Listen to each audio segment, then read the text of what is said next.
Was a final showdown over the Democratic Party's efforts to push through sweeping climate and energy legislation. Now, Republicans made a last-ditch stand against the bill. House Minority Leader John Boehner accused the Democratic leadership of dirty tricks.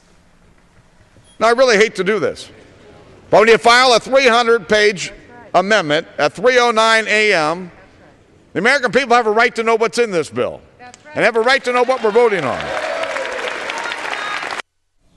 A vote is taking place in the House of Representatives right now. Louise Schiavone has the report. As day dawned on the House Energy and Climate Change debate, the bill's opponent said it had been quite a night at the Rules Committee. Last night at 3:09 a.m., House Democrats filed a 309-page amendment. They were literally hot off the Xerox machine when they were handed into the Rules Committee at approximately sometime between 2 and 3 a.m. this morning.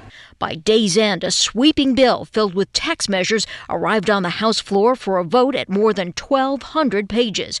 Not a great day for the democratic process, said this public watchdog group. This is the kind of bill that's going to affect our economy on a massive scale, our climate, our national security, and it's not the kind of thing to be taken lightly. The opacity of this process is, to be perfectly honest, it's infuriating. And so the Sunlight Foundation joined other unlikely allies of congressional Republicans like Greenpeace, the Congress of Racial Equality, Friends of the Earth, each with their own reasons in opposing the bill.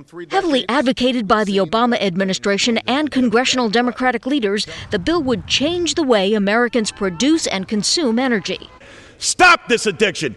This bill has the ambition of the moon landing, the moral imperative of the Civil Rights Act, and the scope of the Clean Air Act, all wrapped up in one. Under the bill, energy-producing polluters like fuel refineries and coal-fired plants would pay the price of their emissions through a system of allowances. Critics say that would make energy more expensive to producers and consumers alike. Only certainty under this bill is that Wall Street traders sophisticated enough to understand how these credits are traded will make millions. The Speaker's national energy tax is bad for our economy, bad for families who are already struggling to make ends meet, and it will do nothing to reduce global greenhouse gas emissions.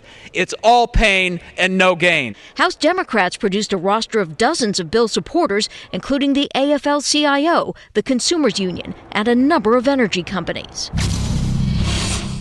Kitty, this bill has just passed on a vote of 219 to 212. But we should say that Democratic leaders moved this bill through the House with the most fragile of support, even though it's a safe bet that many, if not most in Congress, didn't read the whole thing.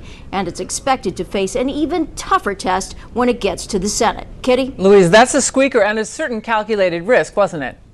It was certainly a calculated risk, but by late afternoon, Republicans were saying that they didn't believe that they had the votes to stop it. President Obama was on the phone. House Democratic leaders were really pressuring their members to turn up for this vote, even though people in Congress were inundated with telephone calls from their constituents pleading with them not to vote for this bill. There's even a provision in this bill that provides for unemployment benefits for people who are displaced because of what goes on in this bill. So they are expecting some significant unemployment to result from this bill, but they say there'll be jobs in alternative energy. It's a very controversial measure, and it's going to face an even tougher test when it gets to the Senate. And we know we will be following it, and you will be following it very carefully. Thank you very much, Louise Schiavone.